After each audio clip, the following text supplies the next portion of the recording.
Bienvenidos a Sintonía Secreta. Saludos cordiales de parte de todo el equipo.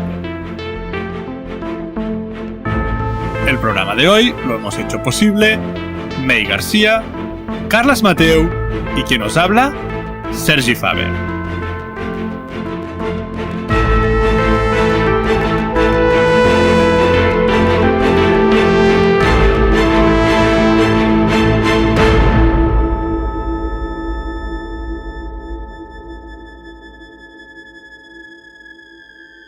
Sintonía secreta.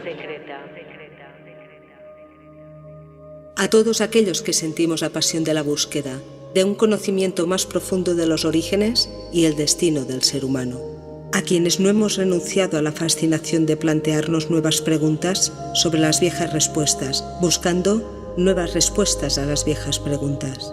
A cuantos se rebelan contra los dogmas impuestos por los intereses ajenos u ocultos y se solidarizan en la repulsa ante cualquier forma de manipulación. Andreas Faber-Kaiser.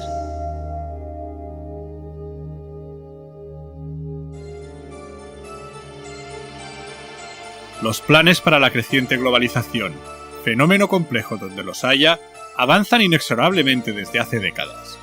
A estas alturas, a nadie se le escapa que la aceptación de un suprapoder efectivo conlleva inevitablemente la erosión de las soberanías nacionales. En Sintonía Secreta queremos dedicar este programa a analizar, hasta donde podamos y sepamos, la grave situación política y social actual en Venezuela. El discurso oficial, tanto en España como en la mayor parte del mundo, es de sobra conocido, y sería absurdo reproducirlo aquí en detalle. Nuestros medios de comunicación de masas ya se encargan de bombardearnos a diario con la información que les conviene difundir. Para ofreceros una opinión distinta a la oficial y que tengáis más elementos de juicio, recurriremos hoy a otras fuentes de información, mucho más minoritarias, y contaremos de nuevo con la opinión del profesor Andrés Piqueras en la entrevista que podréis escuchar tras nuestra introducción. 2019 ha empezado movido para Venezuela. En enero, el líder opositor Juan Guaidó fue proclamado presidente interino por la Asamblea Nacional, con el objetivo, según él, de liderar una transición de poder y llamar a elecciones libres. El órgano legislativo es controlado por la oposición desde las elecciones de 2015, pero el régimen chavista de Nicolás Maduro la declaró en desacato, efectivamente dejándolo sin poder. En este contexto, Maduro, quien fue reelecto presidente en 2018, rechazó la designación de Guaidó y se aferra al poder. La situación ha dividido a la comunidad internacional.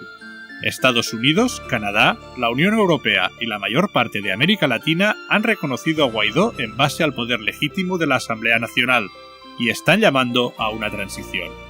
A su vez, han comenzado a enviar ayuda humanitaria al país, afectado por la hiperinflación, una enorme pobreza, niveles récord de violencia, enormes caídas del PBI y un deterioro generalizado de la situación social. Mientras tanto, Maduro sostiene el control que el chavismo ejerce sobre las Fuerzas Armadas de Venezuela y ha logrado el apoyo de Rusia, China, Turquía e Irán, entre otros países. Un tercer número de países, liderados por México, han pedido un renovado diálogo entre oposición y gobierno, aunque el anterior proceso iniciado en 2014 con participación del Vaticano y mediación de la Unión de Naciones Suramericanas, UNASUR, hoy prácticamente sin poder, terminó en fracaso. Desde entonces, ha crecido la amenaza de que la situación degenere en un conflicto armado interestatal, una guerra civil o aumento descontrolado de la violencia. Al respecto, Colombia y Brasil, que comparten frontera con Venezuela, han reforzado la seguridad en la zona y los Estados Unidos han dicho a su vez que no descartan una opción militar. ¿Prepara el gobierno de los Estados Unidos de América una agresión militar contra la República Bolivariana de Venezuela con pretextos humanitarios? Algunos medios de información, como Cuba Debate, así lo entienden y podemos leer en ellos cómo los recientes movimientos de tropas estadounidenses, reportados por fuentes públicas y medios de prensa, confirman que Washington se dispone a acercar militarmente a la República Bolivariana de Venezuela bajo la excusa de una supuesta intervención humanitaria.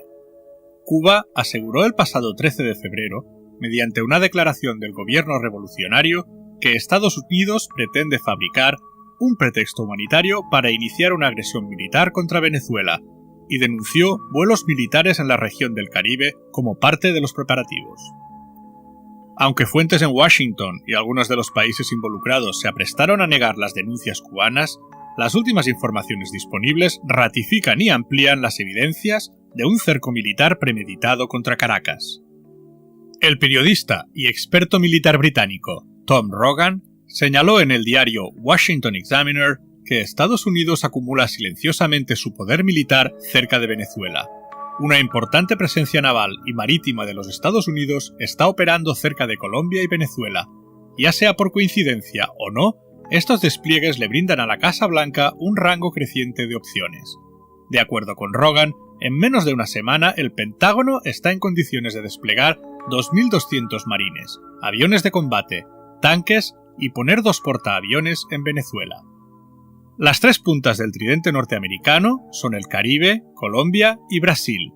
No es casual que el almirante Craig Fowler, jefe del Comando Sur, haya visitado Bogotá, Brasilia y Curazao durante las últimas semanas, bajo la cobertura de la supuesta organización de la entrega de ayuda humanitaria a Venezuela.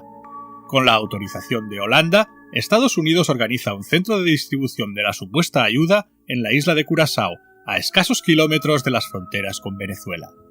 Pero la movilización militar es mucho más amplia en la región del Caribe. En la denuncia cubana se explica cómo, entre el 6 y el 10 de febrero de 2019, se realizaron vuelos de aviones de transporte militar hacia el aeropuerto Rafael Miranda de Puerto Rico, la base aérea de San Isidro, en República Dominicana, y hacia otras islas del Caribe estratégicamente ubicadas. Ahora se suma el anuncio de que la Marina de los Estados Unidos desplegó un grupo de ataque con portaaviones, CSG, en el Océano Atlántico y frente a las costas de Florida. La flota está compuesta por el portaaviones USS Abraham Lincoln, CVN-72, un crucero misilístico y 4 destructores, además de una fragata de la Marina Española invitada a participar. Como señala una nota de prensa oficial de la Marina estadounidense, los GSG tienen capacidades multiplataforma para operar donde sea y cuando sea requerido, además de poseer la flexibilidad y sustentabilidad para pelear guerras de gran escala y asegurar la libertad de los mares. Los CSG son símbolos visibles y poderosos del compromiso de Estados Unidos hacia sus aliados, socios y amigos. A bordo del USS Abraham Lincoln, portaaviones nuclear de la clase Nimitz, opera el Escuadrón Aéreo Embarcado, CVW-7, equipado con los Lockheed F-35C Lightning II, el cazabombardero más avanzado del arsenal estadounidense. Aunque su ubicación actual y el destino de su despliegue se desconocen, las consultoras especializadas en asuntos militares Stratford y Southfront han ubicado al GSG en algún punto del Atlántico frente a las costas del estado de Florida. Aunque a estas alturas son innegables el despliegue militar de los Estados Unidos en la frontera con Venezuela y la amenaza de una agresión militar directa, los planes inmediatos del Pentágono no necesariamente pasan por desembarcar tropas en el terreno, sobre todo cuando tiene a su disposición un arsenal mucho más efectivo y probado en conflictos recientes: la desesperación y el hambre. Según el periodista de Cuba Debate y analista de temas internacionales Sergio Alejandro Gómez, el hambre y la desesperación son las principales armas del Pentágono contra Venezuela. En lugar de invadir el país y enfrentar directamente a un ejército cohesionado y bien pertrechado con tecnología rusa, todo indica que Washington y la derecha venezolana pretenden utilizar a los sectores más pobres, que son también los más afectados por la crisis económica, como carne de cañón en su enfrentamiento contra las autoridades legítimas. La clave del plan está en la supuesta operación de entrega de ayuda humanitaria a Venezuela, que organiza, con todo cinismo, el mismo país que aplica un bloqueo económico que ha costado 350.000 millones de dólares a la nación que se quiere ayudar. Washington montó un cerco financiero contra Caracas que incluye la industria petrolera, fuente de más del 90% de sus ingresos en divisas, e impide la movilización de los fondos y reservas soberanos en el extranjero con los que se adquieren productos básicos como comida y alimentos. Aunque los programas del gobierno para llevar recursos directamente a la población ha dado cierta cobertura a los sectores populares, la hiperinflación y el bloqueo han causado desabastecimientos y falta de bienes esenciales. En ese escenario, Estados Unidos moviliza comida y alimentos a 3 puestos fronterizos en Colombia, Brasil y Curazao, para mostrarse como el salvador de la misma gente que intenta rendir por hambre, y de paso le ofrece una moneda de cambio al autoproclamado presidente Juan Guaidó. El sábado 23 de febrero es el día pactado para la etapa final del plan.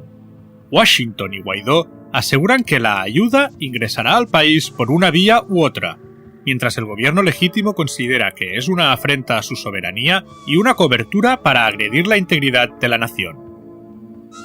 La supuesta ayuda humanitaria sirve además como cobertura a un despliegue militar inusitado y mantiene abierta para Washington las posibilidades de acción militar directa en caso de que fracasen sus otras opciones.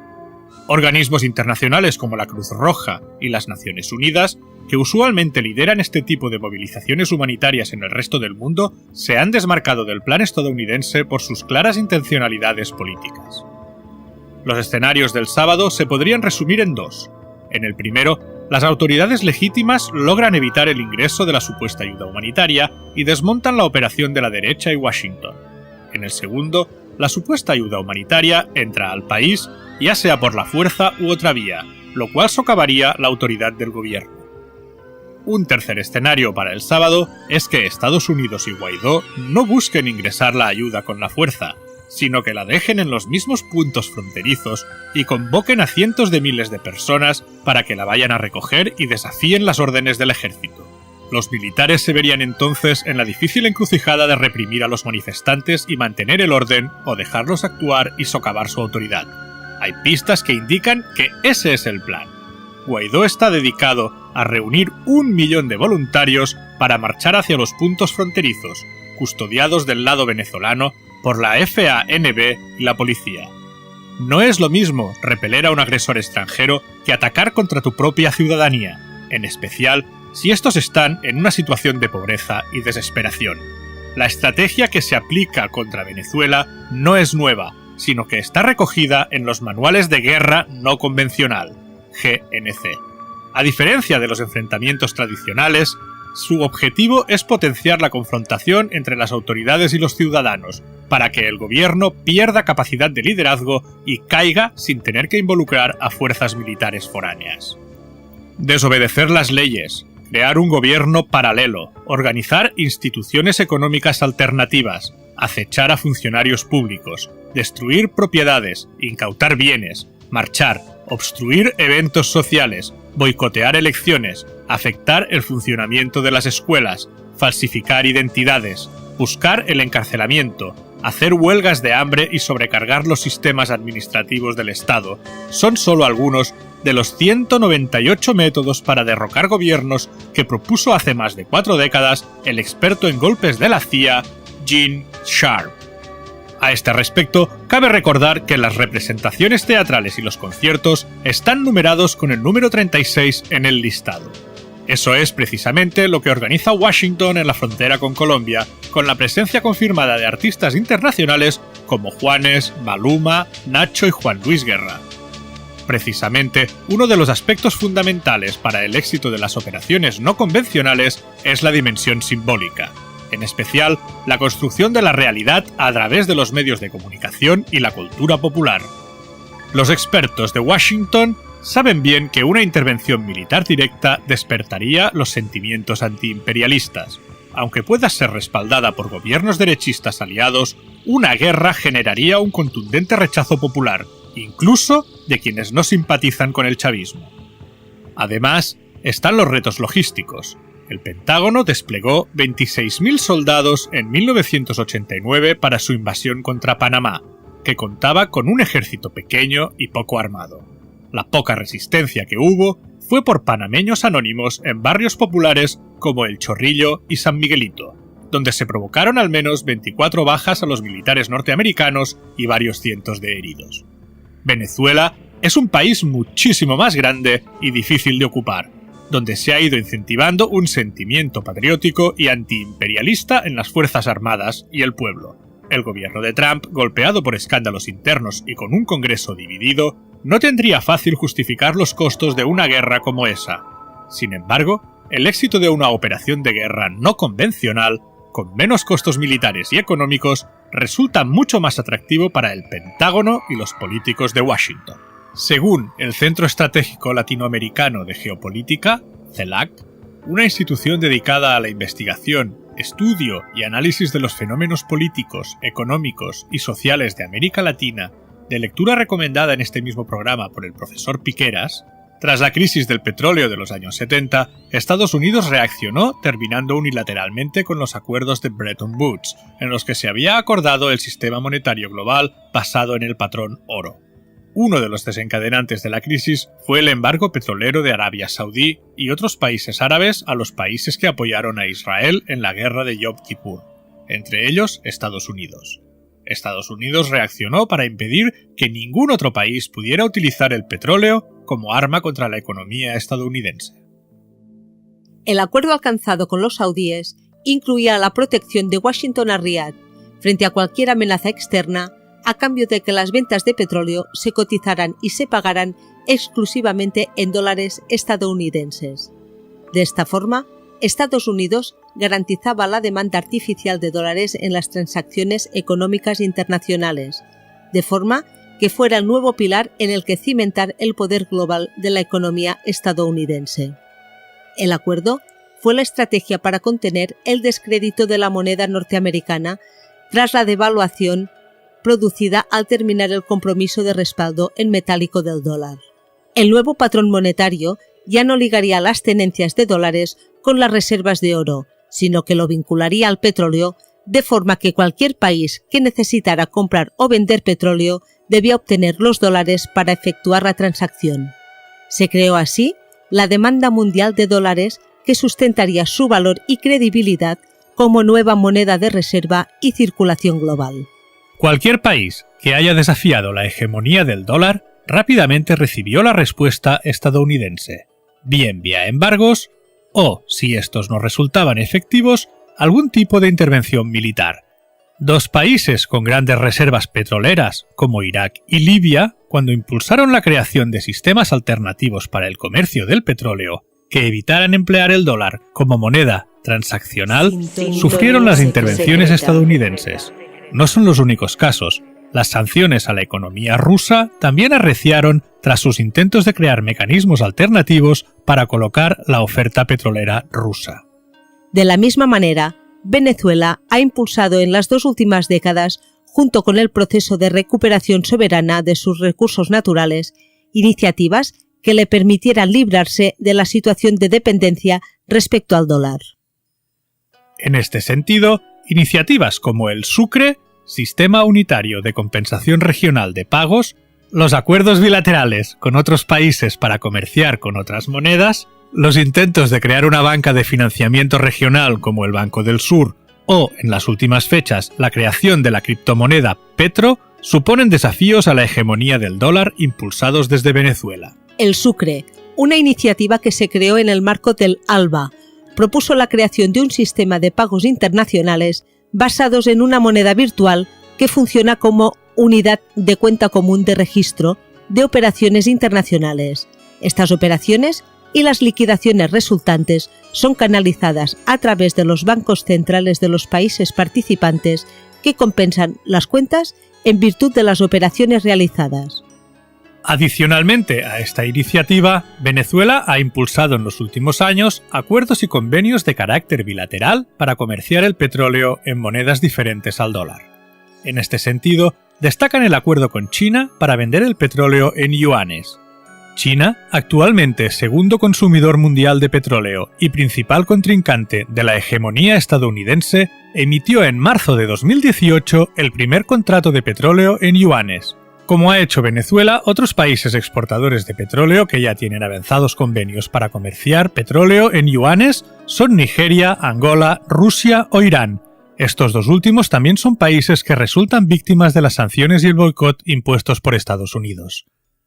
La última iniciativa impulsada desde Venezuela para contrarrestar la hegemonía del dólar fue el lanzamiento del Petro en el año 2018, una criptomoneda del tipo transaccional no especulativa cuyo valor deriva del respaldo en recursos naturales.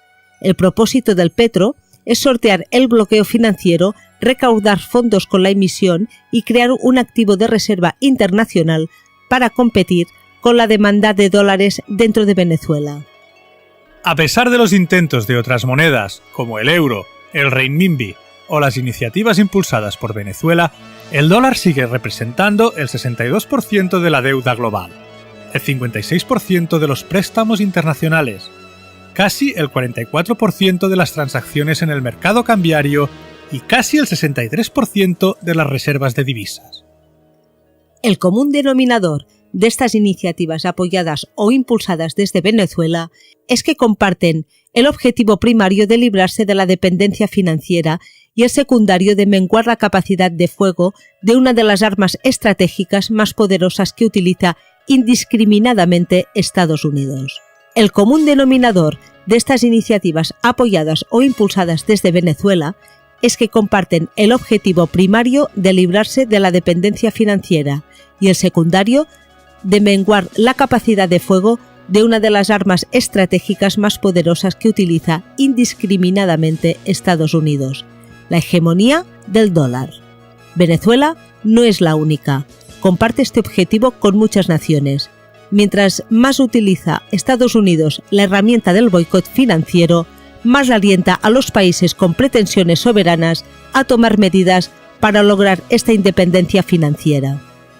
Es difícil predecir si conseguirán este objetivo compartido por Venezuela, porque hoy estamos en una etapa de transición hacia un mundo multipolar, y Estados Unidos, con Donald Trump a la cabeza, ha abandonado la vía diplomática recrudeciendo la batalla contra todos aquellos que osen poner en jaque cualquiera de estos dos pilares de poder.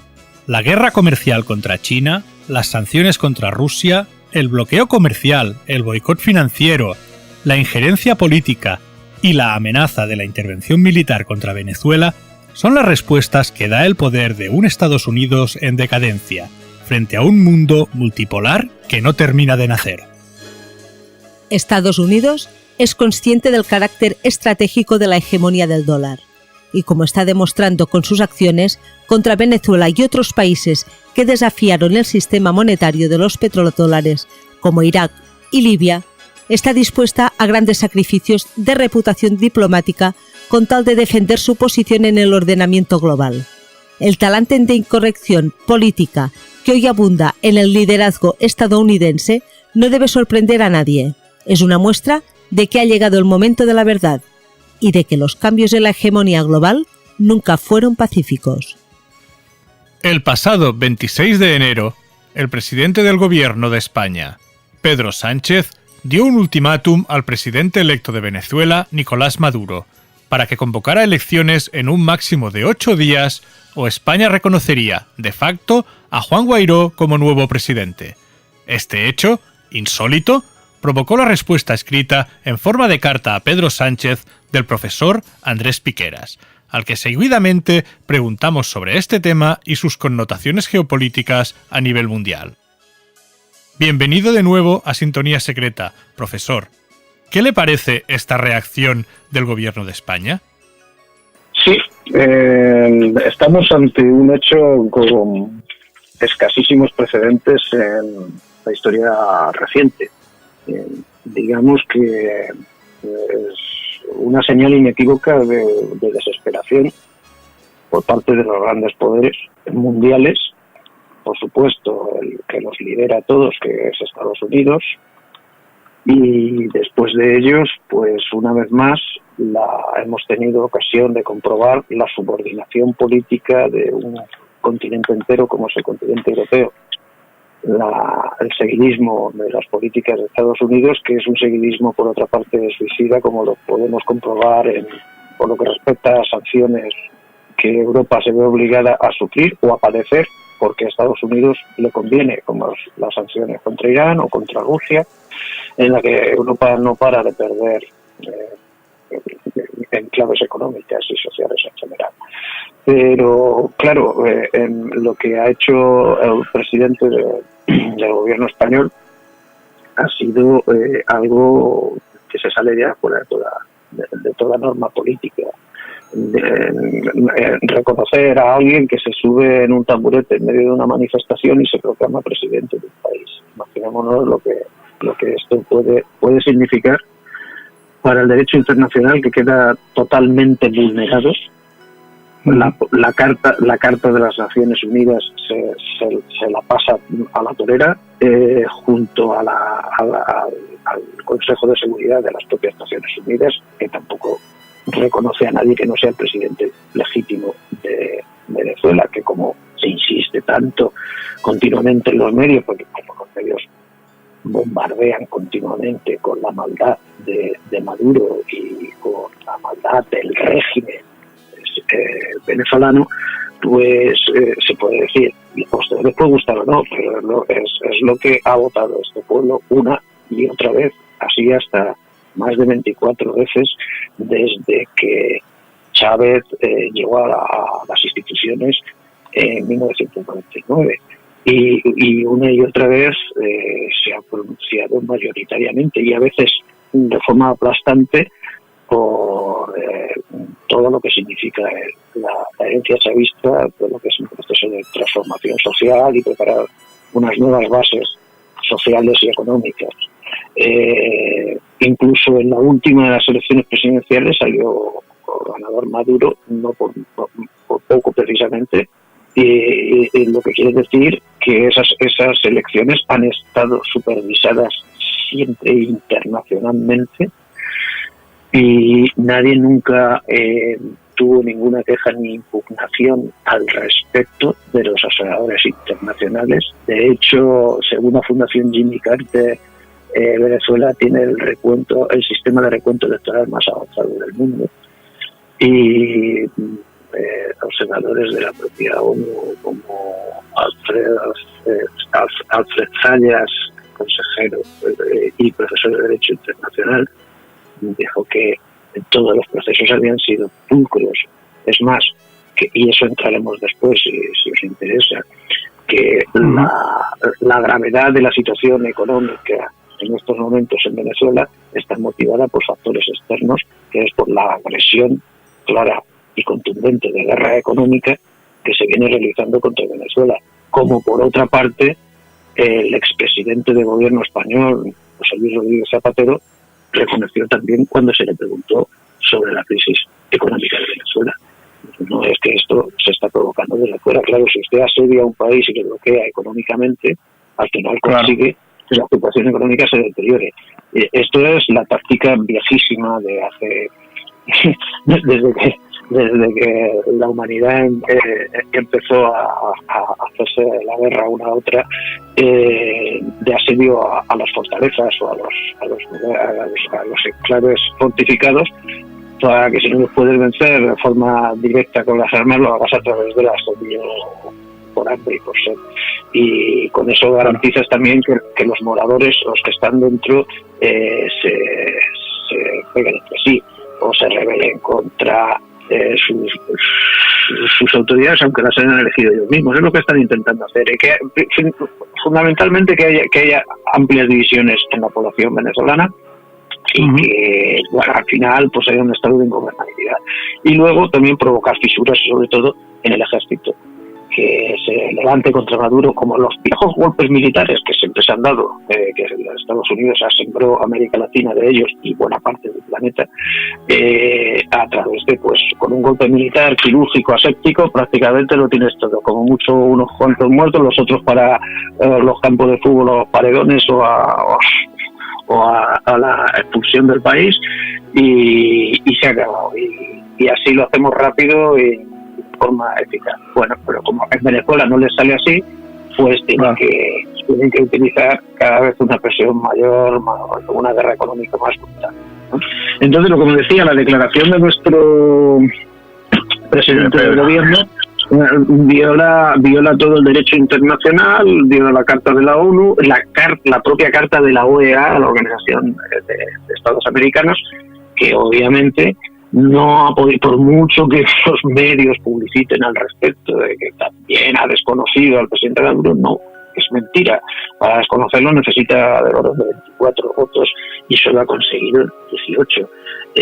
Entonces, obviamente, bajo presiones fortísimas de Estados Unidos, por un lado, a algunos países como Haití, que prácticamente lo ha chantajeado, lo ha asfixiado para que se pusiese de su lado, y gracias a los golpes previos, golpes blandos que previamente Estados Unidos ha dado en lo que es el conjunto de lo que Martí llamaba nuestra América, ¿no? Que es la América diferente a la de los gringos.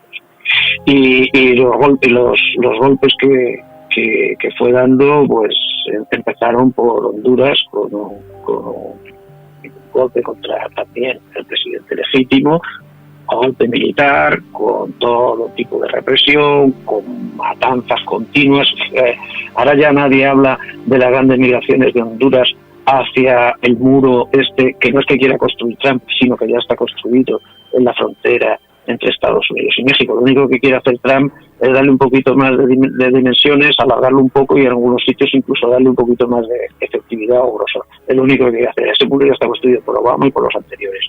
Entonces, de repente la noticia en todos los medios, todas las grandes masas de población huyendo de los países centroamericanos, no solo de Honduras, de Salvador, Guatemala y otros.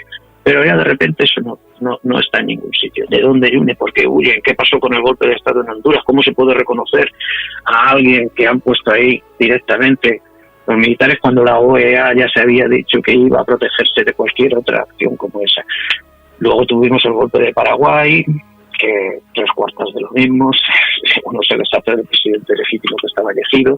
De ahí pasamos al de Brasil, ¿verdad? Con el impeachment a Dilma, sí. Y la imposición de un elemento guerrerista o ultraderechoso, que podríamos llamarlo de las nuevas formas de fascismo que son las que se están perfeccionando en la actualidad, que no es que vaya, no sé si merecen recibir el nombre de fascistas en el sentido de que sean iguales a las del siglo XX. El fascismo que estamos viviendo y que vamos a vivir en adelante no se parecerá al del siglo XX, por lo tanto, bueno, si le puede dar ese nombre, pues se le puede dar, probablemente será merecedor de otros. Dime. ¿En qué aspecto, perdona, Bolsonaro lo diferencias de los fascistas del siglo XX? Bueno, en los aspectos en que coquetea con claves democráticas, por ejemplo, no necesita de ciertos golpes estructurales para cerrar el Parlamento todavía, porque al menos todavía, porque mientras tú mantengas el control y cómo ha llegado a la presidencia a través de todo un conjunto que se mezcla de chantajes empresariales, presiones empresariales, compras de votos y sobre todo la manipulación mediática y de las iglesias, de todas las conjuntos de sectas protestantes que Estados Unidos se encargó de diseminar por todo Brasil, junto a la clase dominante brasileña, que llamaron a la movilización electoral a millones de personas en Brasil para votar por este candidato. Sí, recuerdo las noticias. Claro. Cuando tú consideras todas estas cuestiones, pues ahora el fascismo puede todavía incluso mantener caras o jugar a aspectos más o menos democráticos, ¿no? de relación de las instituciones con las poblaciones. Bolsonaro, por ejemplo, la bancada de Bolsonaro se reconoce en Brasil como la de la Biblia, el buey y la bala. Esto es, evangélicos ultraconservadores, defensores de los intereses agropecuarios y partidarios de las armas, en todos los sentidos. Creo que fueron los primeros en felicitarle por la victoria electoral fue Mike Pence o Trump, bueno, en general, sí, claro, estos se decía que ya llevaban tiempo preparando, ¿no? Esto. Claro, entonces desde el control de las instituciones te bloquean ya cualquier avance político, te bloquean cualquier participación popular o social y te comienzan a hacer políticas de agresión continua contra las poblaciones. Esto antes se tenía que hacer a través de eso, de golpes militares y movilización de masas en lo que es el régimen fascista. Y ahora se puede hacer desde la pretendida democracia, porque previamente se ha aplanado cualquier resistencia, no necesariamente o no solo a través de la represión física, sino a través de la represión económica y política, ¿no? Brutal en todos los aspectos, de todas formas, ¿no? Por ejemplo, pues fíjate en Brasil, con un ambicioso plan de privatizaciones de empresas públicas, incluida la poderosa Petrobras, o los incrementos en la flexibilidad laboral y cambio radical en el sistema de pensiones que prácticamente deja a la población desguarnecida totalmente, ¿no? Por eso, prácticamente situaciones como esas repetidas en Argentina con Macri, después de hacer lo mismo, un golpe de estado jurídico, mediático y de presión empresarial contra Kirchner y lo que significaba el progresismo neodesarrollista kirchnerista, como el progresismo neodesarrollista del PT brasileño, que no eran nada del otro mundo, sino que dentro del orden, integrados perfectamente en el orden liberal capitalista, lo que intentaban era hacer cierta mayor distribución de la riqueza y un poco más de asistencia social, si quieres, que es lo que pasó, porque se quedaron en asistencialismo social, con lo cual cuando tú haces asistencialismo social y no proporcionas o no promueves la autonomía propia de las poblaciones y que puedan constituirse en sujeto colectivo para construir su propio futuro, pues al final la gente piensa que das estas cosas como que es algo que cae del cielo y no por eso te va a generar una fidelidad en las votaciones. Y esto es lo que pasó en y otros de estos países, excepto curiosamente en Venezuela, donde se ha empezado a construir un poder popular, una participación popular mucho mayor en sus decisiones, las propias decisiones que le afectan, y el poder popular entra dentro del conjunto de poderes de la República Bolivariana de Venezuela. No solamente tenemos el legislativo, el ejecutivo y el judicial, sino que tenemos también al poder popular y a la asamblea constituyente, cosa que ya la quisieran nuestros países, ¿no? Lo cual obliga a una interlocución continua y directa con las organizaciones populares. Es por eso que no han podido meter mano a Venezuela, a pesar de todo el asedio, porque hay todavía, a pesar de la dramática situación que les están haciendo vivir desde fuera, hay todavía una buena parte de la población venezolana que apoya no solamente a Maduro, sino que solo es una figura representativa de eso, sino lo que significa el proceso de transformación bolivariana. Claro, porque hay una continuidad en esa transformación de Chávez a Maduro, o crees que ha habido cambios con Maduro? No, por supuesto que hay una continuidad. Lo que hay ha sido una acentuación de la agresión a Venezuela una vez que muere Chávez, que todavía está por verse las causas de la muerte, inducidas de la muerte de Chávez, y a partir de ahí un aumento del asedio, con lo cual buena parte de los progresos sociales, económicos, políticos que se hicieron durante Chávez no se pudieron aumentar, sino al revés, se frenaron y en algunos aspectos hubo un retroceso, pero precisamente por factores externos en la mayor parte de los casos o de la aplicación que se pueden dar sobre ello, independientemente de que haya cuestiones negativas dentro del propio proceso, como claro, no es aquí los procesos ¿cómo decirlo?, perfectos y puros no existen. Hay errores, hay errores, claro que los hay corrupción, claro que la hay, pero y hay cuestiones de involución en las propias élites por muchas razones, obviamente, que se explican por lo que supuso siempre la propia institucionalidad en Venezuela y el desarrollo de la economía venezolana, que siempre fue una economía deudora de un solo renglón de exportación, que fue el petróleo, y que mantuvo un parasitismo en torno al petróleo en la que las oligarquías vivían a cuenta de toda la pobreza de la masa de la población, ¿no? Que era enorme, y de eso que tanto presume esa ignominiosa persona que tenemos aquí, que fue presidente de nuestro gobierno también, Felipe González, que habla y que presume en sus artículos de ser amigo de Carlos Andrés Pérez y otros asesinos en masa de la población. Pues eso es lo que nos proponen como vuelta al pasado de ejemplo democrático. Cuando la población se tenía que levantar, y nos acordamos de lo que fue el Caracazo, ¿verdad? A finales de los años 80, donde estos amigos íntimos de Felipe González sacaron al ejército de las calles a masacrar a la población, a mansalva, y ahí sí. Y no... Claro, es que la gente no, bueno, o desconoce o estamos desmemoriados, porque no, claro, no, creemos que las cosas pasan porque sí, no pasan porque sí, claro.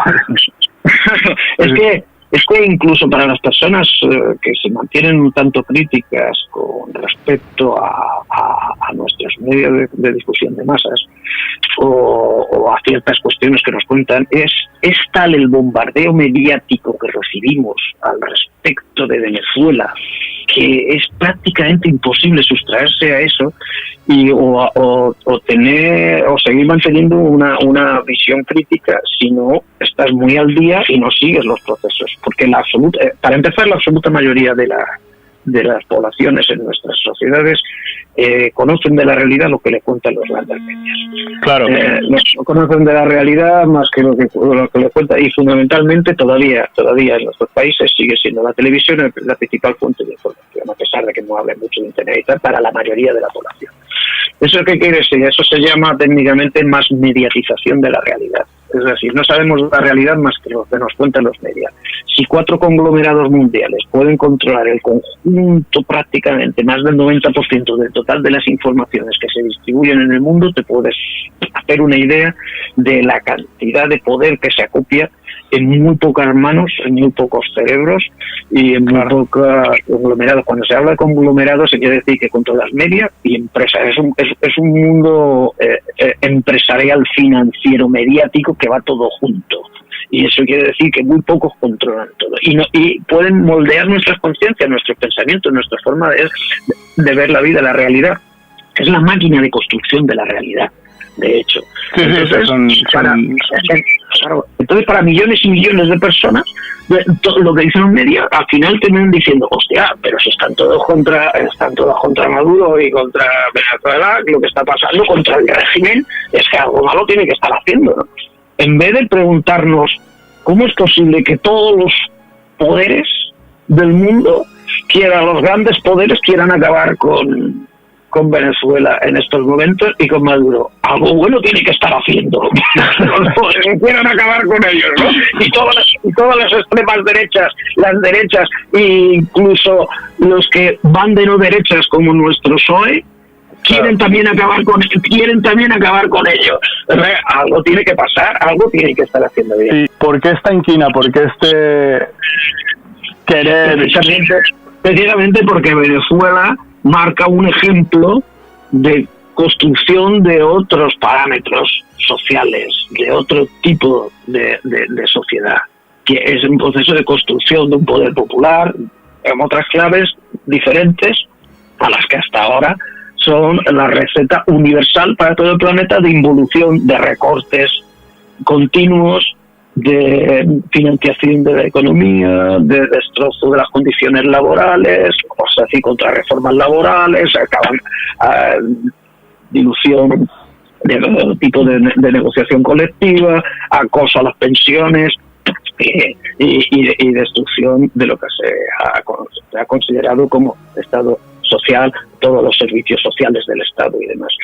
Claro, en Venezuela siguen un proceso contrario a todo eso y por lo tanto es un ejemplo a exterminar, porque se habla mucho de que se quiere apropiar Estados Unidos y el petróleo, incluso transnacionales europeas, toda la riqueza que tiene Venezuela, que es cierto, Venezuela es un país con una enorme riqueza, parece ser que todo el mundo está de acuerdo hoy en que tiene las principales reservas de petróleo del planeta, y aparte de muchos otros elementos vitales para nuestras economías. Pero no es eso el tema fundamental, o por lo menos desde luego no es el único, porque Estados Unidos puede tener todo el petróleo que quiera de Venezuela, porque Venezuela está dispuesta a venderle todo el petróleo que quiera.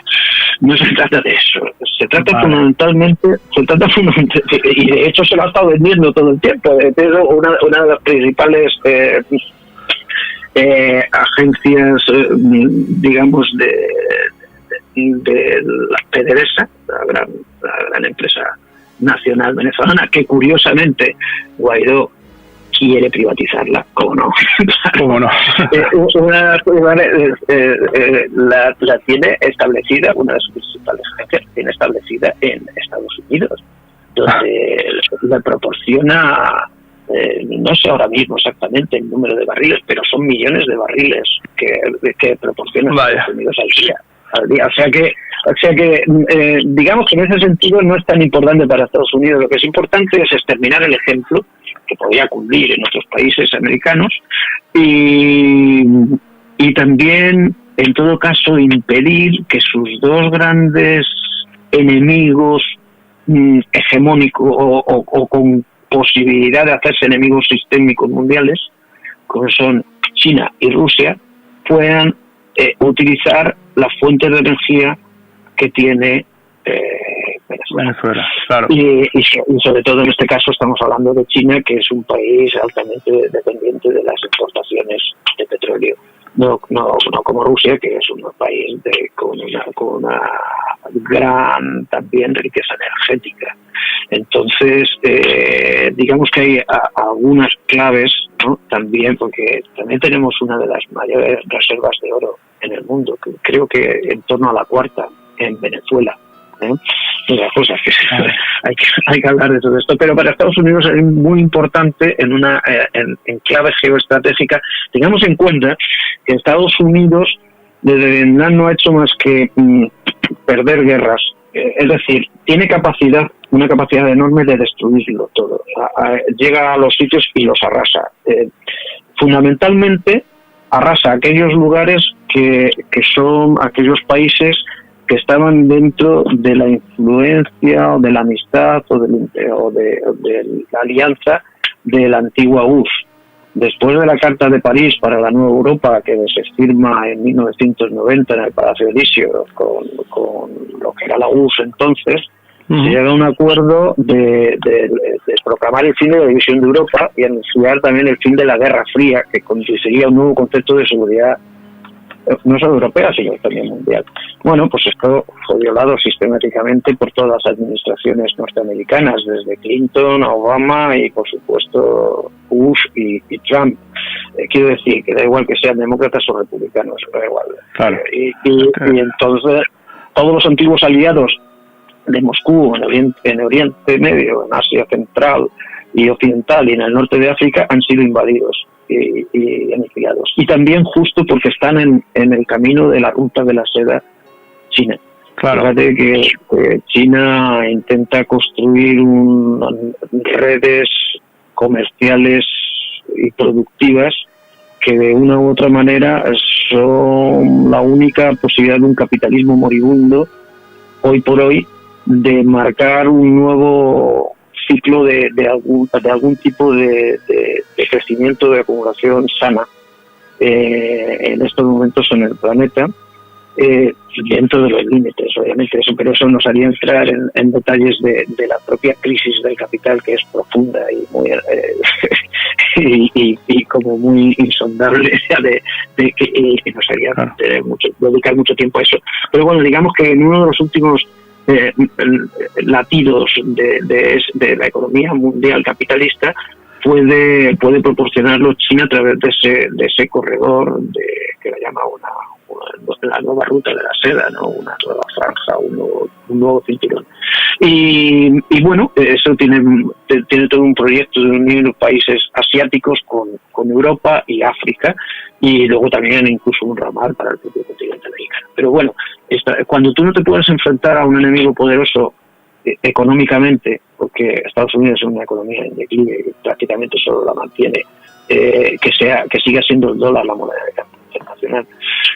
Claro, podríamos entrar en eso en otro momento, ahora es un poquito complicado explicarlo. Y porque además esa potencia económica que probablemente ya es la primera economía, si contamos deuda, PIB, es decir, lo que se tiene, lo que se produce y lo que se debe, probablemente ya la economía china superaría a la estadounidense, porque la estadounidense, si la descuentas toda la deuda que has generado para poder hacer como que sigue creciendo, vale, estar en una situación un poco, vale, pero bueno, entonces si además esa economía que da igual que sea la primera o la segunda del mundo, tiene una alianza estratégica en torno a ese cinturón de la seda, esa nueva ruta de la seda, con una potencia militar, que puede ser la primera o la segunda también, como es Rusia, claro. Pues para Estados Unidos enfrentarse al eje chino-ruso al mismo tiempo es algo enormemente complicado, cada vez más complicado. Entonces, ¿qué es lo que está haciendo Estados Unidos en vez de enfrentarse directamente a ellos? Hacer agujeros de destrucción, de barbarie, en esos sitios por donde tendría que pasar la autopista del comercio, la autopista de las relaciones entre países que se basen en cuestiones productivas y comerciales y no en el avasallamiento. Entonces, ahí tienes el primer agujero que hizo en toda esa ruta fue Afganistán, por el centro, en el núcleo central de Asia. De ahí pasas a Irak, de ahí pasas al Cuerno de África, Somalia, de ahí pasas a Libia, como ha destrozado todo, también un sitio del que se aprovisionaba de petróleo, China. Claro. En todos estos lugares, previamente se hace una campaña mediática de ablandar conciencias para decirnos que son regímenes, son malvados, son terribles y que hay que acabar con ellos. El último ejemplo lo hemos tenido en Siria. Hoy en día, igual que en Afganistán, en la mayor parte del territorio afgano, en buena parte del iraquí y en toda Libia, en Damasco ondearía la bandera de ISIS o de Al-Qaeda o cualquiera de sus sucursales si no hubiera sido por la intervención rusa. Ya hace tiempo que estarían los paramilitares vestidos de yihadistas o cualquier otra de cualquier otra forma que han puesto los estadounidenses allí y ya está, y ya se habrían hecho con el país. Pero ¿qué es lo que queda hoy después de las invasiones? A diferencia de las invasiones clásicas y del imperialismo clásico, no están para poner otros gobiernos títeres o para decir o para controlar de una forma o de otra todo el territorio, sino para generar agujeros negros de barbarie. Tú fíjate qué es lo que queda después de las intervenciones tanto de Estados Unidos solo o de Estados Unidos con la OTAN. La barbarie generalizada, el destrozo, nada que tenga un poder estatal que pueda controlar sus recursos ni que pueda tener un control sobre el territorio y sobre la población en general. Es una lucha devastar los países. Una lucha entre señores de la guerra, matándose. Mira lo que hay hoy en Libia. Ya nadie ha vuelto a hablar de Libia cuando Gaddafi era malísimo y había que bombardearle. Ya nadie dice cómo se trafican con esclavos hoy en Libia, cómo se masacra a una parte de la población contra otra, pero sobre todo entre sucursales de Al-Qaeda o de ISIS, que son las que hoy controlan la mayor parte del país todavía. Pero eso ya no sale en nuestros telediarios. Una vez que tú has arrasado, ya no importa. Ya la realidad de un país desaparece del interés mediático. Ya no nos cuenta nada de eso. Ahora, eso sí, el bombardeo mediático previo al bombardeo de Libia fue brutal. El bombardeo mediático previo al bombardeo a Siria, al terrible régimen de Assad, etcétera, etcétera, siempre es lo mismo, sí es la misma historia, pero seguimos creyendo. Claro. El problema es que la gente sigue creyéndola porque no tienen otro sitio donde agarrarse para conocer la realidad de lo que está pasando.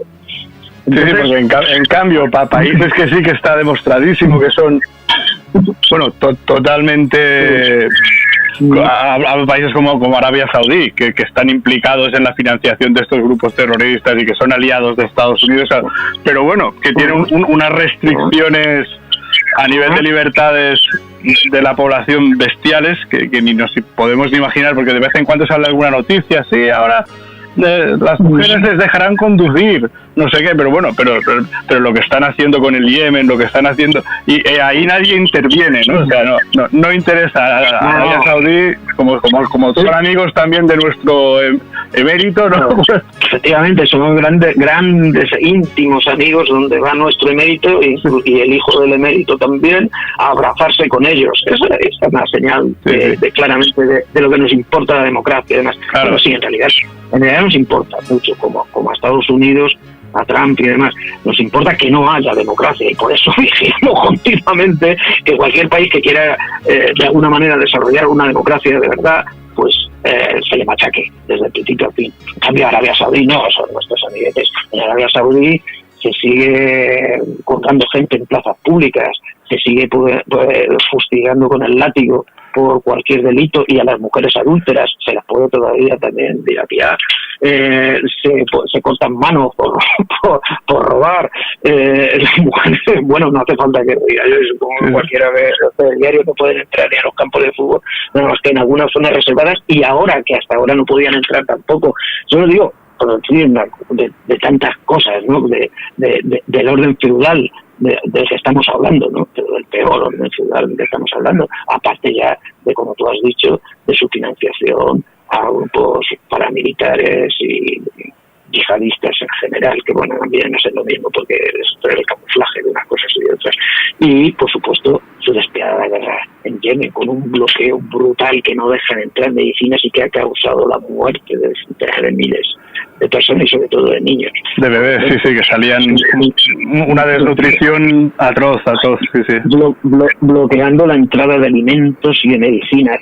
Y nosotros les vendemos armas, tranquilamente. Esa es nuestra gran preocupación por la democracia, y por eso no podemos creer que después estemos preocupados por lo que pasa en Venezuela, por lo que sufre Venezuela, gracias a todo nuestro bloqueo económico, que están sufriendo precisamente esa situación en Venezuela, y aún así el Estado se las apaña para hacer llegar alimentos, mínimamente una distribución de alimentos y un mínimo de bienestar en su población, entre otras cosas la proporción de vivienda que en Venezuela desde la llegada de Chávez es algo que se viene dando, la procura de viviendas a su propia población. Ya lo quisiéramos nosotros aquí. En Venezuela no ha existido durante todo este tiempo, desde que llegó Chávez, el desalojo por desahucios. Exactamente, los desahucios. Ya, algo que ya quisiéramos nosotros aquí. Bueno, fíjate, podríamos hablar de algunos de los logros que tenía Venezuela, ¿no? Figura como el país del área con la mayor reducción del porcentaje de pobreza, justo en la mitad de esta década, ¿no? Hacia la mitad de la década en que estamos ahora, hasta que el bloqueo empezó a deteriorar algunas cuestiones, ¿no? Pero fíjate que todavía la reducción del porcentaje de pobreza, que pasó de casi un 30% a algo menos del 20%, y el porcentaje de extrema pobreza pasó de más del 10 al 5,5% nada más. Que Venezuela también es el país que más luchó contra la desigualdad, ¿no? Que si sabéis que el coeficiente Gini, por ejemplo, lo viene marcando continuamente un descenso en el coeficiente de desigualdad importantísimo, que no tiene nada que ver con lo que estamos en los procesos en que estamos nosotros, de un incremento constante de la desigualdad. Bueno, constante, pero si algo de constante, más bien habría que decir continuo, porque en realidad no es constante, es exponencial. Además,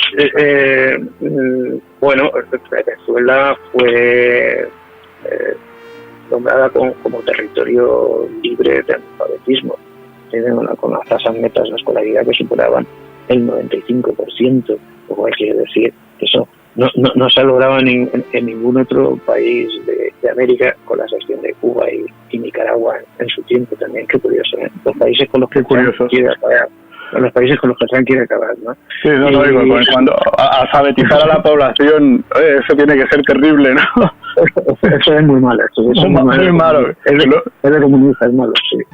Y la evolución de la desnutrición infantil de menores de 5 años en Venezuela se redujo en más del doble, de 7,70 puntos, 7,7 a 2,5.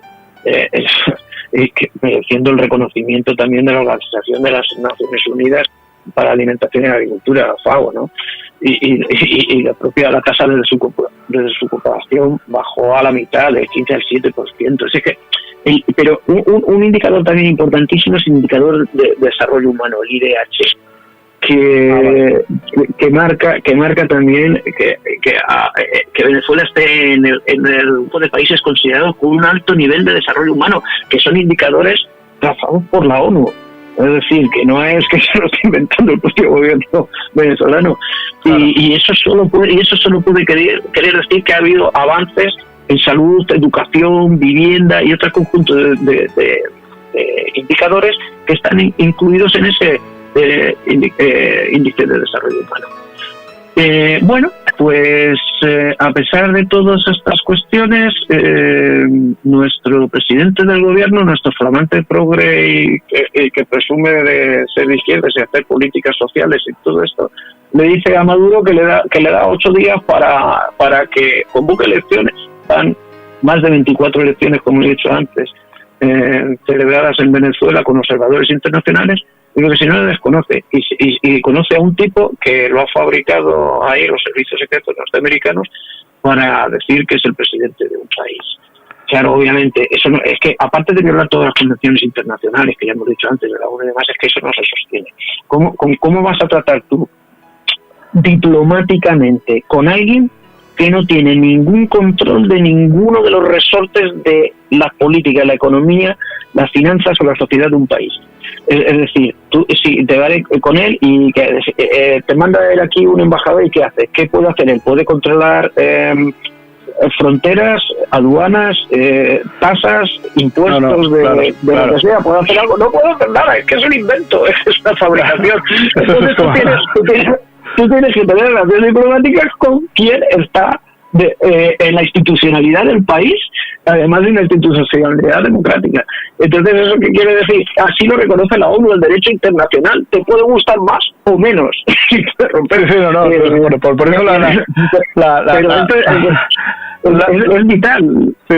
Pero es que si no hacemos esto, estamos apostando por un mundo en el que prime las relaciones de barbarie entre los países. Es decir, volvamos a situaciones en las que el derecho internacional se transforma en un derecho de guerra o a la militarización de las relaciones internacionales, en la que vale todo.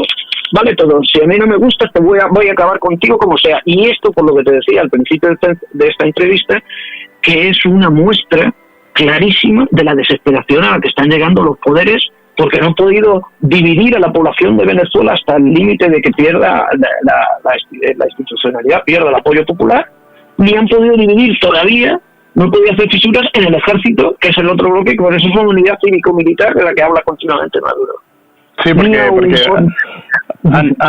claro, antes hablando contigo, claro, me ha recordado, me has hecho saber que ayer mismo Trump en discurso ya preparando de pre-campaña o de campaña ya, no sé, con este hombre no sé lo que piensa mucho, pero en Miami ya les dio también un ultimátum, ¿no?, al ejército de Venezuela y a la gente, diciendo que iban a terminar y que lo perderían todos si no se ponían en contra de Maduro. O sea que ya están tensando totalmente la cuerda a ver si hacen saltar al ejército y por ahí pueden hacer algo, porque no sé cómo terminará esto, si no, o sea, no. Así es una combinación continua, permanente de chantaje, amenaza, soborno, utilización del palo y zanahoria, todo. Lo han intentado todo con el ejército. Venga, que si estáis con nosotros, damos esto. Si venís aquí vais a tener prebendas de no sé qué. Luego la amenaza, os vamos a congelar todo lo que tengáis, todos vuestros bienes, vamos a ir vais a ser desterrados, vais a ser fusilados, vais a ser regados. O sea, es continuo, no saben qué hacer ya. Y entonces ayer en el meeting, bueno, no sé cómo llamarlo que hace, porque es un showman, no es nada tonto, obviamente, es un tipo que es un empresario que ya se ha dedicado también a las cuestiones de presentación de show y todo esto, y lo sabe hacer muy bien. Y dentro de toda la oposición de clase media y alta venezolana y todos la siempre anti-cubana que tiene allí en Miami, pues se permitió el lujo de decir que Estados Unidos liberaría al mundo de los terribles comunistas que quedan. Y muy en concreto en América, que se encargaría de no solo de Venezuela, sino de Nicaragua y Cuba también. Es decir, que sigue teniendo entre ceja Cuba después de 60 años, no han dejado de asediar ni un solo minuto a la isla, que otra que pasó todo tipo de terror, por lo mismo, es la misma táctica de siempre, el asedio al castillo hasta que a ver si revientan por dentro. Bueno, cuando ya no podían reventarlo de ninguna de las maneras, envenenaban el agua o cosas parecidas, ¿no? Y usaban a veces flechas impregnadas con trozos de carne de muertes por pandemias como la peste y demás para propagarlas en el interior. Es prácticamente ya lo que están haciendo en estos momentos. Fíjate que ahora nos quieren meter ayuda humanitaria. Es increíble. Quieren meter ayuda humanitaria en Venezuela de unos cuantos milloncitos, después de haberles sustraído miles de millones a través del bloqueo que le tienen de cuentas exteriores, después de intentar arruinar la economía. Ahora, si quieres, doy algunas cifras sobre ello. Sí, porque claro, aquí lo que llega es que es Maduro quien está bloqueando la entrada de la ayuda, ¿no? No sé, que ha puesto unos camiones ahí en unas autopistas, en las fronteras con Brasil y con Colombia para impedir que llegue la ayuda humanitaria, ¿no? Pero que Maduro está bloqueando ese puente que une Brasil con Colombia para que no entre la ayuda. Otra de las mentiras que cuentan nuestros medios, porque los ponen de la casa blanca. Yo lo he visto en diversas televisiones del mundo entero, y todas diciendo lo mismo con las mismas imágenes. Claro. Mentira, ese puente nunca estuvo efectivo, nunca funcionó, nunca estuvo en operativo, porque Colombia no cumplió su parte de la apertura del puente, por las razones que fueran, pero no cumplió su parte, y eso está así paralizado desde hace muchísimo tiempo.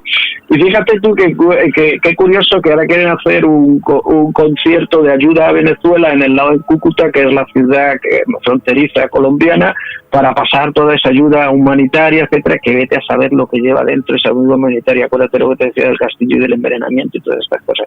Pero bueno, claro. Fíjate que las autoridades venezolanas han respondido perfectamente muy bien, haciendo un gran festival del lado venezolano para expresar el apoyo al proceso chavista y demás de toda la gente, el proceso bolivariano en general en Venezuela, de toda la gente, pues que se llame bolivariano no es por ninguna casualidad, está resumiendo lo que significó el proyecto de Bolívar para la Unión Americana contra precisamente la injerencia y la invasión continua de Estados Unidos y otras potencias, ¿no?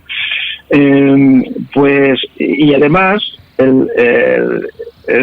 está muy bien, ¿no? Porque el vicepresidente de Comunicación, Turismo y Cultura venezolano, Jorge Rodríguez, dijo que en ese festival, aparte de eso, se vería también cómo se puede ayudar a la población de Cúcuta en Colombia, porque tiene el 40% de su población en estado de pobreza y el 10% en extrema pobreza, y que con un desempleo cercano al 20%. Y en Cúcuta también el 30% de los hospitales tienen cierre técnico, y por eso muchas de las parturientas colombianas tienen que ir a Venezuela a ser atendidas. Pero eso no se cuenta, ¿no? Esto me entero yo porque me lo cuentas tú ahora. Pero... Claro. ¿Cómo van a contar nuestros medios eso? ¿Cómo van a contar nuestros medios que hay 4,5 millones de colombianos emigrados a Venezuela? Porque 4,5 millones. Claro, porque Venezuela es el país con mayores desplazados de todo el continente americano y uno, el segundo, el tercero del planeta. Ahora mismo no sabía decirte en qué número. Por la guerra despiadada que lleva contra su propia población, con asesinatos continuos de líderes campesinos, de líderes sindicales. No hay semana que no maten un líder sindical en Colombia, ¿no? Y después del proceso de paz con las FARC, llevan asesinados, después de la desmovilización y la entrega de armas de la FARC, llevan asesinados a más de 130 líderes, entre líderes indígenas y exmiembros de las FARC, ¿no? Líderes sociales, campesinos, sobre todo también indígenas, de todo tipo. Claro, y población que se tiene que ir continuamente a Colombia. Eso no te lo van a decir nunca en nuestros medios. Claro. En manos de que está esa objetividad y ese amor por la democracia y por la verdad de nuestros medios, ¿en qué se traduce todo eso? Bueno, es como de verdad, es como para no parar. Mira, fíjate, simplemente lo del asedio, por dar unas cifras, lo del asedio de la guerra económica contra Venezuela. Sí, que te he interrumpido cuando estabas a punto de comentar. No, es que estábamos hablando de la mentira del puente de la frontera con Colombia y de la situación brutal, de brutal represión de Colombia. En Venezuela hay todavía millones de inmigrantes, hay más que venezolanos fuera, y entre otros centenares de miles de españoles, 1,5 millones de españoles, puede ser, entre otros. Se nos olvida también, claro, se nos olvidan estas cosas, ¿verdad? Como que se van todos de Venezuela corriendo y demás, todo esto, ¿verdad? Claro, obviamente, mucha gente que está saliendo, porque ya digo, la situación en estos momentos es muy, muy difícil, muy grave con todo esto. Mira, datos. Hay el cierre unilateral de cuentas bancarias del Estado venezolano para dificultarle el pago a proveedores de bienes esenciales y para atender compromisos de pago internacionales. Hay cancelación por razones exclusivamente políticas de importaciones vitales, como fue el caso de tratamientos para la malaria, el caso de medicinas que se retienen y no se dejan entrar aunque las haya pagado ya el Estado venezolano. Retención de divisas. Esto debería ser, vamos, debería. Sí, es un genocidio, es un auténtico asesinato de un pueblo. No tiene otro nombre. Eso es lo que nuestro presidente de gobierno y el partido que está detrás de él aplauden y dicen que es necesario quitar a ese gran monstruo dictador. Le llamó tirano. Se atreve un mamarracho que no fue salido de las elecciones con un entre partidos, llamar tirano a alguien que está ahí votado por su propio pueblo. Está diciendo que no se atreve a decírselo a los sauditas ni al rey de Marruecos, a que no, a que va allí a darse abrazos. Sí, porque si hablamos de muy más lejos. Sí, claro, que Marruecos se encarcela a los periodistas contrarios al régimen del reyecito, sí, eso está claro. Sin ir más lejos, esto es extraordinario. Mira, pues tenemos también la retención de divisas cruciales para adquirir bienes de primera necesidad para la población, se las tienen retenidas en el extranjero. Así, por ejemplo, la proveedora de servicios financieros Euroclear retuvo $1.650 millones de Venezuela que estaban destinados a la compra de alimentos y medicinas. Ahora mismo el Ejecutivo venezolano tiene retenidos cerca de $2.500 millones en operaciones internacionales en diferentes bancos que se niegan a hacerle la transferencia, porque Estados Unidos se lo ha ordenado. Es más, Estados Unidos tiene la sensación de que es el amo del mundo, y todo lo que él dicta dentro de su política interna y de su sistema jurídico lo hace extensible al resto del planeta. Es decir, si yo bloqueo a un país y tú comercias con ese país, a partir de ese momento sufrirás las consecuencias también de mi bloqueo. Es decir, ya no comercializaremos más contigo, ni por lo tanto entrará, y incluso te podemos llevar a nuestros tribunales por haber desafiado un bloqueo nuestro. Como hicieron, si lo han hecho ahora mismo, han pedido a Canadá que retenga una directiva de Hawái, simplemente porque la acusan de no cumplir el bloqueo que ellos tienen con Irak con Irán. Sí, con Irán, pero bueno, quiero decir que si tienen con Corea del Norte 3/4 de lo mismo. Uy, que eso podríamos hablar también de lo de Irán y de Corea del Norte, que sería para no acabar. Entonces, por ejemplo, el banco Wells Fargo retuvo y anuló pagos de $7,5 millones por concepto de energía, de venta de energía, que había vendido ya su energía a Brasil, no tenía que recibir esos pagos y no lo recibió. Se calcula, mira, hay un informe buenísimo que ha hecho la CELAC, que es una de las principales fuentes de estudios económicos de toda América, que es un informe que se llama Debates Económicos, lo podéis poner en cualquier buscador, Debates Económicos, la CELAC, y de por qué el daño de la guerra económica de las sanciones del bloqueo a Venezuela. Bueno, pues se calcula que puede estar en veintitantos mil millones de dólares solamente el daño directo, pero si se calcula todo lo que Venezuela ha dejado de crecer y las posibilidades, por tanto, de generar un progreso social, no solo de indicadores económicos, la cosa se dispara. Es decir, todo lo que Venezuela podría estar en estos momentos marcando ejemplo en el continente americano, por supuesto, pero a nivel mundial también, y que gracias a esa guerra económica despiadada se va en retroceso. Imagínate, bueno, pues ahí podéis encontrarlo perfectamente, ese análisis, que por supuesto no es no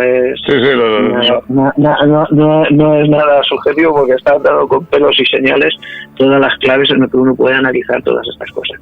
Fíjate que se han retenido alimentos a Venezuela, por ejemplo en 2017 fue flagrante. 2.200 toneladas de carne de cerdo fueron retenidas por 2 semanas en la frontera de Colombia y se pudrió todo ese alimento, se pudrió allí. Y luego hablan de que quieren introducir ayuda humanitaria a Venezuela. Es que es impresionante la desfachatez y el cinismo con la que en estos momentos nos desempeñamos. Y lo que llama todavía más poderosamente la atención es el servilismo, el lacayismo con que los gobiernos europeos, y muy en concreto el nuestro, hacen el papel de Estados Unidos en el mundo y les siguen. Bueno, obviamente también de los propios transnacionales y poderes económicos que tienen demasiados intereses en Venezuela como para dejar que haya una democracia real que desafíe sus grandes poderes y sus grandes negocios, obviamente. El seguidismo tiene una compensación también. Te llevas parte del botín que saqueas, ¿no? Claro. O que saquean otros, ¿no? Pero en este caso... No, pero demuestra que no pintan nada, eso que has dicho tú, son lacayos de su amo y punto, y da igual del color que sean, porque obviamente es un país sin soberanía política. Sí. Mucho tiempo hemos perdido la soberanía económica porque todo nos lo dicta Bruselas desde hace tiempo, que viene a ser el Deutsche Bank, que viene a ser lo mismo. Y por supuesto, pues eso, no tenemos soberanía monetaria porque no tenemos moneda propia, y no podemos tener pues, prácticamente ninguna política propia, autónoma. Por lo que te decía antes, que el nuevo fascismo no necesita sustraer la política, quiero decir, no necesita cerrar la política en el sentido de acabar con la democracia, sino vaciarla totalmente de contenido. Da igual lo que te ponen en parlamentos o en cualquier otra instancia política estatal, porque las directrices que vienen dadas desde el foro de Davos, el G20, la Unión Europea, en este caso Bruselas, el Deutsche Bank, la Troika o otros organismos en donde la población no accede ni ningún atisbo de democracia social o política puede llegar a esos poderes. Y desde ahí te lo dictan todo. Entonces, claro, con ese cinismo rampante a países que intentan no entrar en ese juego, salirse vivamente, hay que acusarlos de tiranías y ir a por ellos. Te das cuenta, ¿no? Claro, de cómo el mundo al revés. Y todos los medios funcionando en masa a favor de eso, igual. Entonces, bueno, no sé, estamos comentando algo que me parece que nos vamos de un poco alguna cuestión otra, porque es que la verdad es que esto es... No, como comentabas pues lo de los informes económicos de la CELAC, que he podido entrar a X, cualquiera puede verlo, CELAC.org/Venezuela, y tiene de todo: resumen ejecutivo, las consecuencias económicas del boicot contra Venezuela, sanciones, está el lobby petrolero estadounidense, lo que no se sabe, o sea, veo que mientras estábamos hablando ya lo he localizado. Estoy sentado delante de la pantalla, sí. Vale, bueno, pues cualquiera entonces de nuestros oyentes podrá comprobarlo también. En fin, sí, entonces lo que decía, bueno, pues el lacayismo, el servilismo europeo tiene también su razón de ser, en intereses económicos fortísimos para alinearse con Estados Unidos. En algunos casos, como podría ser el de Venezuela, pueden estar más claros, pero es que ya no está tan claro es en el caso del asedio y también guerra económica contra Rusia, que Europa no para de perder económicamente con eso. Con todo. Claro, es como un contrasentido, es como un contrasentido, teniendo ahí... Claro, es un proveedor neto de energía para Europa, es el que la provee de energía, petróleo, gas natural, pero claro, también, el gas natural, pero también es muy importante. Nutriendo a Alemania, ¿no? Por ejemplo, de gas natural. Claro, pues es una locura, es que esto hace que, porque bueno, ya has visto la última cumbre que ha habido ahora en Europa, que entre los supuestos aliados, bueno, no supuestos son aliados, pero que cada vez Estados Unidos está presionando tanto que va a terminar rompiendo la baraja. Que los europeos están diciendo, oye, pero es que nosotros no te podemos seguir ya tan rastreramente en todo, es que tu guerra económica contra Rusia a nosotros nos destroza, y es claro, que no solamente Rusia nos proporciona la energía vital para Europa, sino que es un importador neto de gran parte de lo que producimos en Europa, y sobre todo de España, de todos los sectores, que España está tan avanzada tecnológicamente que les exportamos las naranjas, coño, les exportamos gran parte de los productos agrícolas de exportación, una buena parte van destinados a Rusia, y todo eso pues son pérdidas para nuestros agricultores, son pérdidas para nuestros ganaderos. Es que todo esto es que es una locura, es demencial, ¿no? Pero aún así nuestro gobierno sigue en Estados Unidos en todo, una vez más. Es que fíjate, bueno, si quieres, y con esto es que Estados Unidos no solamente están haciendo una guerra económica, no solamente están bloqueando a Venezuela despiadadamente, es que tiene bloqueada Cuba, como hemos dicho antes, desde hace casi 60 años. Sí, parecía que con Barack Obama se iba a abrir un poquito la compuerta, pero creo que no ha llegado a nada eso, ¿no? Y ayer Trump lo dejó clarísimo en el meeting en Miami, clarísimo, que va por Cuba también, como va por Nicaragua. Y no nos ha dicho nada del bueno de Evo, porque de momento le puede parecer que eso es un paísito tan pequeñito que caerá por su propio peso, que se quedará solo cuando ya se quede sin Venezuela. Pero bueno, si no, también por Bolivia, que es otro país que modestamente también está intentando cosas diferentes, ¿no?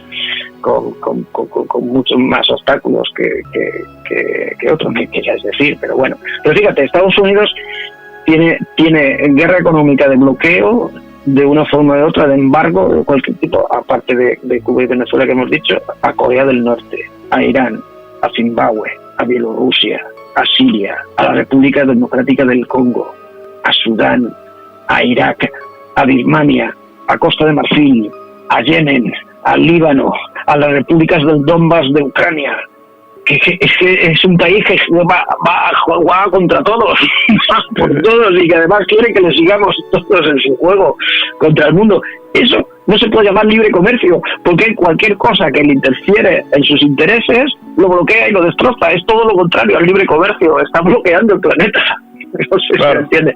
Bueno, sí, cosas, claro. A veces hay que expresarlas así, porque si no, yo creo que muchas veces la población no se entera del dramatismo de la situación en la que vivimos ahora, que aparte de todo se puede transformar en una situación de guerra en cualquier momento, porque esto también hay que decirlo, es que la actitud de nuestro gobierno, la miserable actitud de nuestro gobierno, violando todas las convenciones internacionales del derecho internacional, nos puede hacer cómplices una vez más de una guerra de incalculables dimensiones en el corazón de América, del continente americano, porque esto puede derivar en una situación de guerra de invasión, de guerra sucia, aunque no sea invasión directa, porque ellos pueden ser todavía lo suficientemente inteligentes como para meter fuerzas de terceros allí, puede ser el propio ejército brasileño, el colombiano, paramilitares, como siempre, gente que está ahí. pero de todas formas una guerra de desestabilización de buena parte del continente americano, porque no se van a detener ahí con eso tampoco, y porque no sabemos las consecuencias que puede tener eso. Y entonces es que nos hacemos a la segunda foto de las Azores, igual que Aznar acompañó a la invasión de Irak, haciéndose la foto haciéndose la foto con Blair Bush. Ahora que hacemos a Pedro Sánchez, le hacemos la foto con Trump, y decir que sí, el primero detrás de Trump, si hay una guerra y empiezan a morir más todavía que lo que intentan matar a través de la guerra económica, decenas de miles de personas. ¿Qué hacemos? Nos miramos para otro lado y decimos, ay, claro, es que el régimen era tan malo que nos llevó a esto. ¿O cómo hacemos? Pues así estamos, querido Sergio, así estamos, en una situación muy, muy complicada para la humanidad en estos momentos, que pueden derivar cada vez más puntos de fricción en el planeta, en guerras abiertas. No solo esos agujeros negros que va generando Estados Unidos, sino en que en algún momento alguno de sus poderes contrarios reaccione contra él. Porque claro, China y Rusia no pueden recular continuamente. De hecho, Rusia ya dio un puñetazo en la mesa en Siria y dijo, no, ya está bien. No me vas a meter aquí todo más yihadistas y más todo para destruirme el país, y que yo tampoco tenga las claves mínimas de colchones amortiguadores, ¿no? Y China 3/4 de lo mismo. Es que por Siria van todas las claves de la ruta de la seda, y gaseoductos y oleoductos que vienen de Centro Asia y de los principales países exportadores de energía. Entonces, el golpe a Siria es brutal, fundamental para hacer estallar todo eso.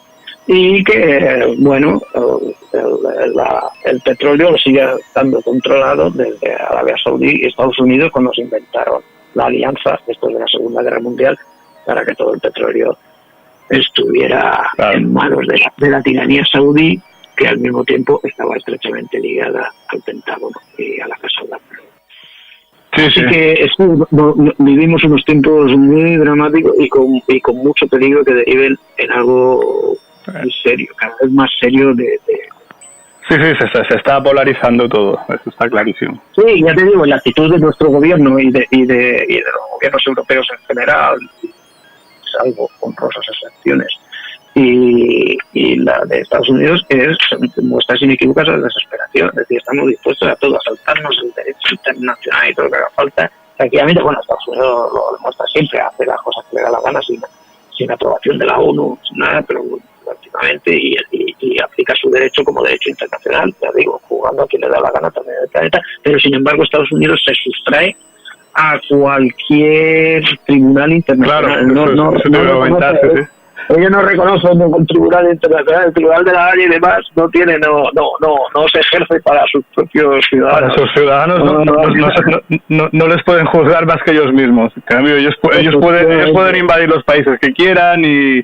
Claro, sí. Efectivamente, y se retira de todas las convenciones internacionales, de los derechos del niño, de los derechos del trabajo, de protección del medio ambiente, de todo, se retira de todas las convenciones, porque un país que dice, a partir de ahora no podemos seguir disimulando, vamos a hacer lo que nos dé la gana. La estrategia de seguridad nacional que sacó Trump en la Navidad de 2017 es como un striptease, dejan claramente marcadas las bases de lo que van a hacer a partir de ahora, la línea programática.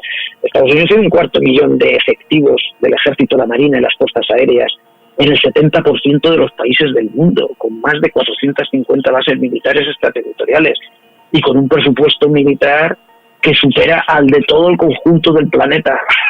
Ya. 200 millones. Claro, pero todo eso solo lo puede mantener mientras la gente siga creyendo que el dólar es una moneda real, que tiene valor real, y eso solo lo puede hacer mientras Arabia Saudí continúe vinculando su petróleo al dólar y siga haciendo que esas exportaciones vayan en dólares, y que el dólar sea la moneda de cambio y de reserva y de intercambio, de cambio y de reserva internacional. Está muy bien poder leer la realidad con estas claves, porque entonces se entienden muchas cosas, ¿no? Se entiende por qué nunca van a hacer nada contra Arabia Saudí mientras siga teniendo petróleo y algo que decir respecto al dólar, claro. Sí, pero fíjate que el dólar ahora mismo es una moneda ficticia. Esta moneda pues no tiene bases económicas reales. La bancarrota de Estados Unidos es clara. Entonces, Estados Unidos se está manteniendo básicamente por estas cuestiones. La moneda del dólar, como que sigue siendo la moneda internacional de cambio, se mantiene básicamente por estas cuestiones. Pero claro, tú llega un momento en que Arabia Saudí te la estás pidiendo que venda la única riqueza que tiene, que es el petróleo, a cambio de papeles que no valen y que en cualquier momento Estados Unidos nos deja pasar y dice que se ha acabado, que no reconoce esa deuda o que va a rebajar el valor del dólar, y entonces te quedas con toda la deuda que tenías, se te reduce a un 20% o a menos, y Arabia Saudí no puede seguir haciendo eso. De hecho, Arabia Saudí ha comenzado a vender ya su petróleo en yuanes y hacer intercambios con Rusia en rublos, lo cual empieza a ser extremadamente peligroso para Estados Unidos y por tanto también para la estabilidad de paz en el mundo. ¿Y por qué te crees que están saliendo escándalos sobre Arabia Saudí recientemente? Vale. ¿Por qué te crees que ahora nuestras televisiones sí están empezando a sacar cosas sobre el Saudí? Pues le están avisando, diciendo, si sigues por ahí, vas a empezar a ser de los malos también. Vale, claro. ¿Os crees que nuestros medios de difusión masiva, estos que llaman medios de comunicación, son casuales? Cuando dan una noticia de una cosa o de otra, todo eso está totalmente planificado, ¿no? Y responde a unas cuestiones muy claras, pero que es muy difícil de ver si no estás al día de ciertas cuestiones. Y sobre todo de cuestiones de la propia crisis del capital, que en estos momentos es brutal. La crisis que, no sé, dicen que ya vamos a salir, lo de siempre, las mentiras de siempre, la ruta verde, la luz al final del túnel, todas estas cosas, en realidad solo están ocultando un proceso de deterioro brutal de las condiciones económicas y sociales del conjunto de la humanidad. Por eso son tan importantes los contraejemplos a todo eso que nos dan Venezuela y otros países, y por eso para ellos es tan importante exterminarlo. Claro, ellos no quieren que pueda arralar, casi bien catalán, o sea, que pueda echar raíces la idea en la mente de nadie de que hay una alternativa a este sistema, ¿no? Claro, no. La alternativa tiene que ser erradicada de la mente de cualquiera y bueno, eso es un pensamiento único, ¿eh? Sí. Así es. Sí.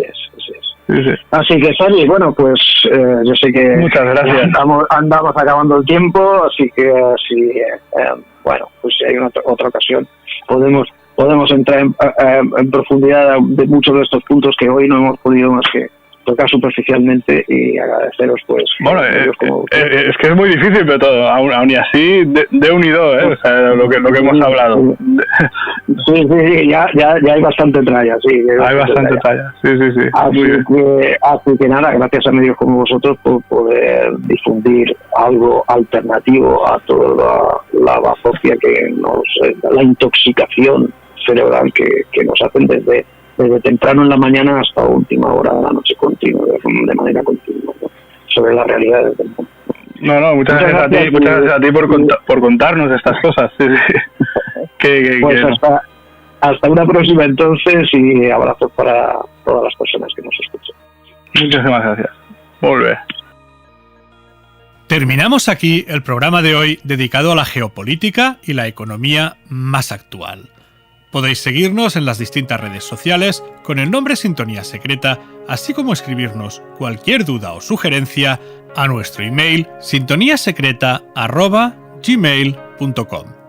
Os recordamos también que en sintoniasecreta.mundodesconocido.org tendréis siempre contenido adicional de cada uno de nuestros programas, en formato tanto audiovisual como de texto, así como algunos enlaces destacados por nosotros. En el próximo programa nos dedicaremos a uno de los fanzines más longevos del mundo del misterio, seguramente el único de su época que sigue en pie y que cuenta con más fuerza y salud que nunca. Hablaremos, claro está, de El Ojo Crítico, y para ello contaremos con su creador, Manuel Carballal, con el que hacemos un repaso al mundo de las anomalías desde los años 70, incluso un poco antes, hasta la actualidad.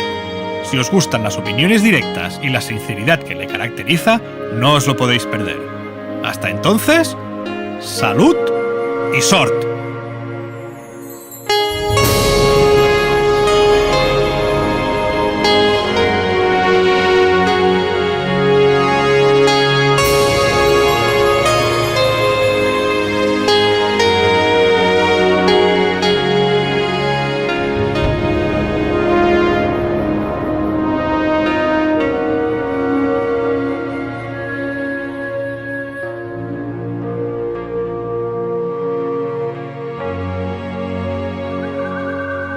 Sintonía secreta.